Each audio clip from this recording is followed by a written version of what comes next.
On a Caribbean island wrapped in sunlight, a new resort rises from the ruins of an old sugar plantation. The brochures promise paradise. Locals whisper otherwise. They say the ground remembers that the voices of those once enslaved still move through the cane fields when the wind turns. At night, the air thickens, the lights flicker, and guests hear hymns that no living soul knows. The owners call it folklore. The island calls it warning. On a Caribbean island wrapped in sunlight, a new resort rises from the ruins of an old sugar plantation. The brochures promise paradise, endless beaches, turquoise seas, and luxury. But the locals whisper a different story. They say the ground remembers. They say that when the trade winds shift, the voices of those who once worked these fields still move through the cane. At night, the air thickens, the lights flicker, and guests hear songs in languages no one alive speaks anymore.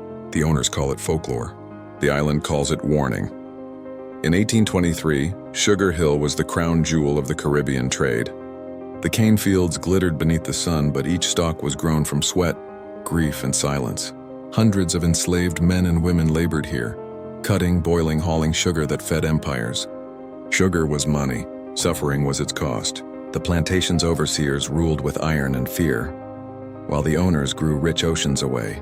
2 centuries later, foreign investors bought the same land.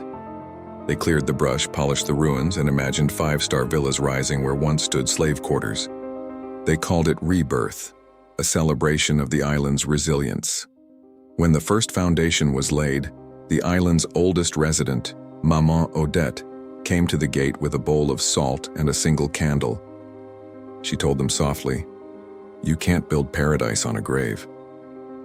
They laughed and the bulldozers rolled on. Days later, workers began finding strange things beneath the soil. Chains, cracked pottery, burnt fragments of what looked like bone. The earth smelled faintly of ash no matter how deep they dug. One morning, a laborer unearthed a section of charred wood that steamed as if still burning. No one could explain it. The foreman ordered it thrown into the sea. When the resort finally opened, it sparkled with wealth. Champagne, music, cameras, and everything perfect. For the first week, guests posted pictures of sunsets and cocktails, calling Sugar Hill heaven on earth. But on the third night, a couple complained of hearing distant music outside their room. A slow rhythmic sound, feet moving in mud. Others heard voices humming softly through the air conditioning vents. At first, the staff blamed the sea breeze, until one morning, the dining room tables were found covered in hardened sugar. Someone, or something, had pressed tiny handprints into every pile. The resort brought in historians to create a heritage display, hoping to impress their guests with authentic Caribbean culture. The research uncovered what had long been erased. Sugar Hill had been the site of a revolt. Enslaved workers rose in hope of freedom. The rebellion failed and the plantation was consumed by fire. Those who perished were buried hastily under the old mill. Their names never recorded, their stories buried with them. Weeks passed. Guests kept reporting strange disturbances. Mirrors fogging with words no one could translate. Water in the pool turning faintly red at dawn. Candles that refused to burn. A journalist staying for a luxury feature left the island without warning. She later sent a message to her editor containing only one sentence. "The air speaks here." Her recorded interview contained 30 seconds of static, then a whisper in Creole. "Tell them we're still here." Locals began avoiding the property. Boatmen refused to dock near the shore after sunset. Staff numbers dwindled. Those who stayed left small offerings of sugar, rum, and white flowers at the edge of the old mill. They believed it kept the spirits calm, but the owners didn't stop. They built a spa directly above the burial ground, proud of their revitalized energy. It opened on the anniversary of the revolt. That night, the wind died completely. The palm trees froze. Guests at dinner described the sudden silence as heavy and metallic, as if the island itself were holding its breath. Then faintly came the singing. Soft at first, then rising, a mournful hymn no one recognized. Some guests wept without knowing why. Others felt the floor tremble. The lights dimmed, and for a moment everyone smelled smoke, sweet like burned sugar. When morning came, no damage was found. The owners called it a power surge, a trick of humidity and illusion. But the staff knew better. The offerings at the old mill had turned to dust overnight. The resort continued to operate, pretending nothing had changed. But at sunset, guests noticed shadows moving where no one stood. They saw faces reflected in water, eyes watching from the cane fields. The sea breeze sometimes carried voices, chanting, pleading, warning. Those who stayed long enough began to dream of fire, and through it all the island whispered its truth. The past cannot be buried under glass and marble. Sugar Hill had always been sacred ground, not for the living, but for the enslaved souls who had suffered there. The revolt had not ended in silence. It had simply waited. Now the ones who once burned in the fields had returned in the only way they could. The resort stood glittering against the sea, pretending to be untouched. But the locals knew better. When the moon rose over the cane, they still heard the hymn carried on the wind. A song for those who never left. Because beneath Sugar Hill the ghosts are awake. The moon rose over the island like a dull coin, its light scattered by the mist that rolled across the old cane fields. The new Sugar Hill resort gleamed in the darkness, its glass walls reflecting the restless ocean. To the guests it was paradise. Cocktails, music, and the scent of salt and hibiscus. But to the locals it was something else entirely. Then faintly came the singing. Soft at first, then rising. A mournful hymn no one recognized. Some guests wept without knowing why. Others felt the floor tremble. The lights dimmed, and for a moment everyone smelled smoke, sweet like burned sugar. When morning came, no damage was found. The owners called it a power surge, a trick of humidity and illusion. But the staff knew better. The offerings at the old mill had turned to dust overnight. The resort continued to operate, pretending nothing had changed. But at sunset, guests noticed shadows moving where no one stood. They saw faces reflected in water, eyes watching from the cane fields. The sea breeze sometimes carried voices, chanting, pleading, warning. Those who stayed long enough began to dream of fire. The story of Sugar Hill began in 1784, when a British merchant named Sir Edmund Carow purchased the land. He saw it not as a home, but as a machine, a place to convert human suffering into wealth. Carow imported over 200 enslaved Africans to work his fields, their lives measured in sugar, molasses, and death. The plantation's overseer, a man named Thomas Hale, was infamous even among his peers. He kept a ledger that recorded punishments beside profits, whippings beside barrels, deaths beside harvest yields. To him they were numbers, tools in the economy of cruelty. There was one woman, though, who refused to be reduced to a number, Amara. She was brought to Sugar Hill at 19, her wrist scarred from iron, her spirit unbroken. They said she sang when she worked, not to pass time but to keep her mind from dying. Her voice became a thread between the living and the lost, a song that carried through the fields. The others followed her rhythm when the sun blistered their backs. They said the land wasn't meant to shine, it was meant to sleep. When the resort broke ground 2 years earlier, the first thing the workers uncovered wasn't stone or clay, it was bone. Dozens of small fragments, gray and brittle, shaped like fingers. The foreman ordered them reburied quietly, far from the reporter's eyes. But one man, an older mason named Kofi, refused to keep digging. He said the bones were humming. The sound came from beneath the earth, low and steady, like a heartbeat muffled in the soil. No one listened. The project went on. By the time the hotel opened, the tourists came in droves. They knew nothing of the plantation that once stood there. They didn't know that Sugar Hill was built on blood, that the rich sweetness of the cane once came from the torn hands of the enslaved. But the land remembered. The sea remembered. And so did the dead. The next morning, he mentioned it to the staff. The concierge smiled nervously and said, "The island sings sometimes. Don't worry." But he noticed something else that day. The mirrors in his suite were fogged from the inside, though the air was dry. On one, faint words had appeared, traced by an unseen hand. "We are still here."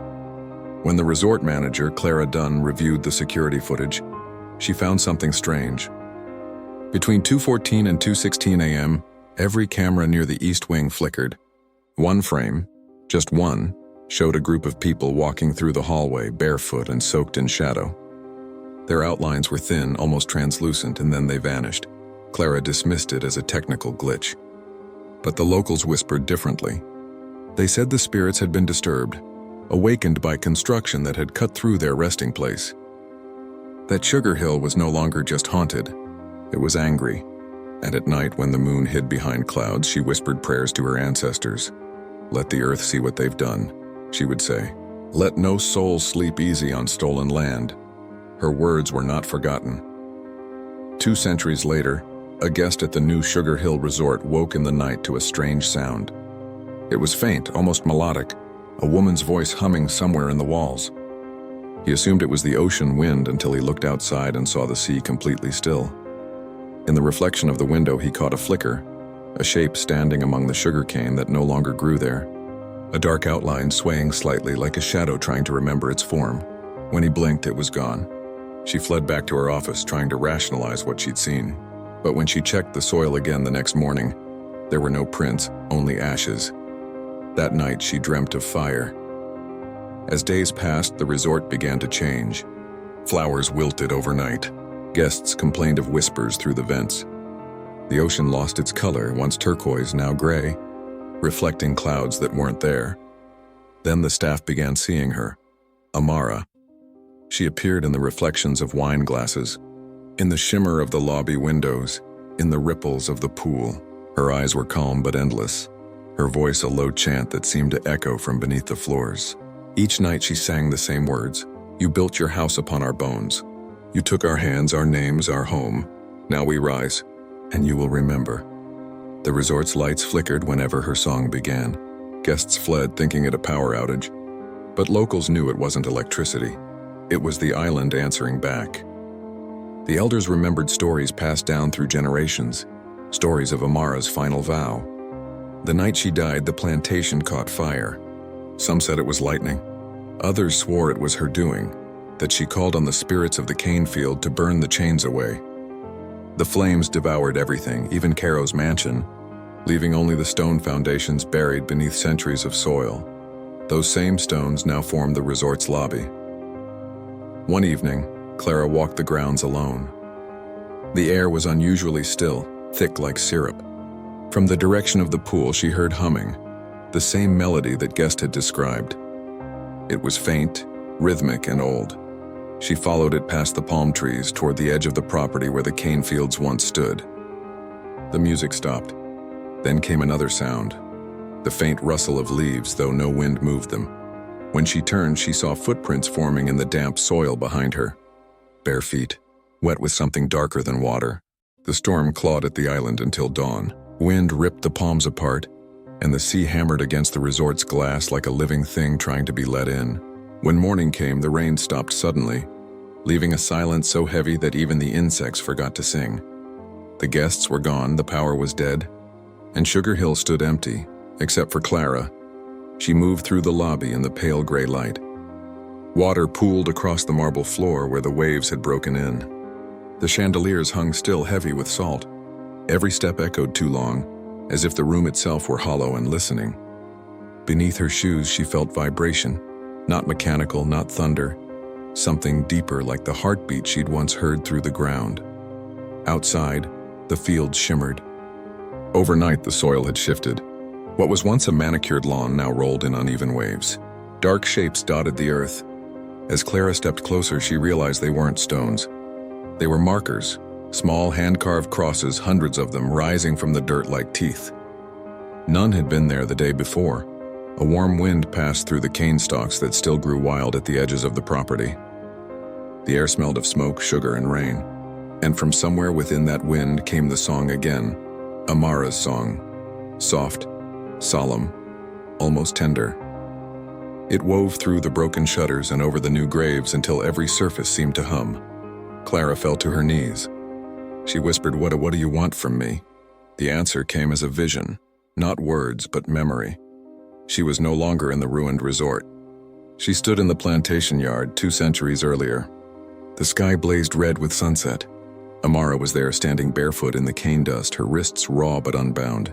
Around her, dozens of enslaved men and women moved in silence, carrying small bundles of kindling. At their feet lay a single spark, the beginning of the fire that would end Sugar Hill. But before the flames rose, Amara turned toward the overseer's house. Her expression wasn't rage. It was peace, the kind that comes when justice and sorrow are indistinguishable.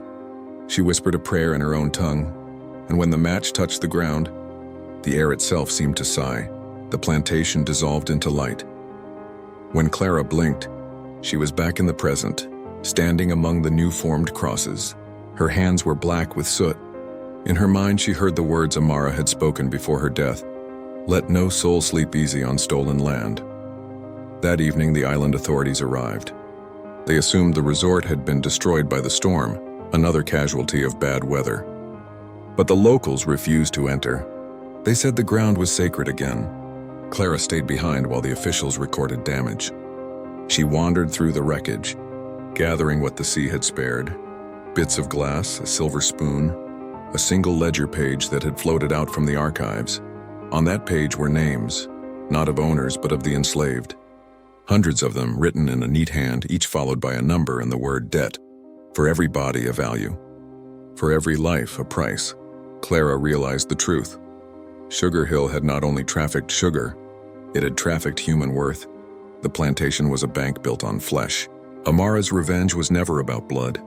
It was about balance, restoring what had been stolen from the world's memory. She fled back to her office, trying to rationalize what she'd seen. But when she checked the soil again the next morning, there were no prints, only ashes. That night, she dreamt of fire. As days passed, the resort began to change. Flowers wilted overnight. Guests complained of whispers through the vents. The ocean lost its color, once turquoise, now gray, reflecting clouds that weren't there. Then the staff began seeing her, Amara. She appeared in the reflections of wine glasses, in the shimmer of the lobby windows, in the ripples of the pool. Her eyes were calm but endless, her voice a low chant that seemed to echo from beneath the floors. Each night she sang the same words: "You built your house upon our bones. You took our hands, our names, our home. Now we rise, and you will remember." The resort's lights flickered whenever her song began. Guests fled, thinking it a power outage. But locals knew it wasn't electricity. It was the island answering back. They wanted wealth. We wanted rest. At last, both have their place. Every year, on the anniversary of the fire, islanders gather there. They light candles, scatter sugar into the sea, and sing the hymn that came through Clara's recordings, the one that began the haunting. Some say they still see figures in the mist joining the song, faces serene, bodies fading like dawn light. Clara never left the island. She spent her final years teaching local children the history their textbooks ignored. When she died, the villagers buried her among the crosses at Sugar Hill.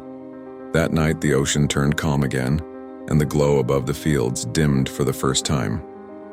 As if the spirits had finally found what they had been waiting for: someone who listened. In the quiet that followed, the island slept. But sometimes, when the wind drifts just right, a soft humming rises from the ground. A song of work, of prayer, of release. The people of Sugar Hill no longer fear it. They hum along, because the story of the enslaved was never meant to be silenced. It was meant to be sung again and again, until the world remembered the truth beneath its paradise. That freedom is not the absence of chains, but the honoring of every life once bound by them. Days turned into weeks. The resort was abandoned. Tourists stopped coming. Nature returned quickly. Vines wrapped around balconies, the pool filled with rainwater and lilies. Yet at night, lights flickered in the windows. Locals said the spirits still walked the halls, not to haunt, but to guard. Clara began documenting everything. She filmed the crosses, recorded the songs, interviewed elders who had heard the legends long before the hotel existed. Her footage caught voices the microphones shouldn't have heard, whispers layered beneath the wind in languages now extinct. When she played the recordings backward, one phrase repeated again and again: "Remember us." The story spread quietly across the islands. Historians arrived, then journalists. They excavated the site under the protection of local priests. Beneath the resort's foundations, they found an entire burial ground, 200 graves arranged in careful rows, each one facing the sea. Many were children. None had markers until the night of the storm. No one could explain how those wooden crosses appeared or why everyone bore the same inscription burned into it: "Return the name." Clara felt guided by something larger than reason. She launched a project to identify the remains, matching them to ship manifests and plantation ledgers. Each discovery brought another wave of strange weather: brief rains that smelled of sugarcane, gusts of warm wind that carried fragments of song. It was as if the island itself was exhaling centuries of silence. One evening, while reviewing footage, Clara noticed movement behind her reflection, a woman standing just over her shoulder. Amara. She did not look vengeful. She looked weary. In her hands she held a single stalk of cane, blackened at the tip, and offered it forward as though returning a relic. When Clara reached out, the image dissolved, but the stalk remained on the table, wet with dew. From that night onward, the hauntings changed. The resort no longer echoed with cries or footsteps. Instead, the fields glowed faintly at night, filled with soft blue light, not fire but remembrance. The islanders began to call it the Shining Ground. Visitors came not to vacation but to learn. Sugar Hill became a memorial. Years later, a museum rose where the great house once stood. Its walls were lined with the names Clara and her team had recovered, more than 800 souls once written only in ledgers of debt. At the entrance stood a sculpture, Amara singing into the wind, eyes closed, palms open to the sky. Beneath her feet, an inscription read,